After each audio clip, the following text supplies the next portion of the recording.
Hey good people, it's your Atta guy here, and today we're going to make poha, as shown by my mummy ji, my aunt. So first off, you get all your spices going, and add some potatoes to the oil. On the side, wash the poha. Back to the chopping board for some onion. Give the potatoes a good mix and cook off.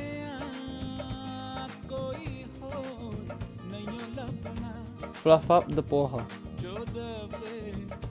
In go the onions and give it a good mix.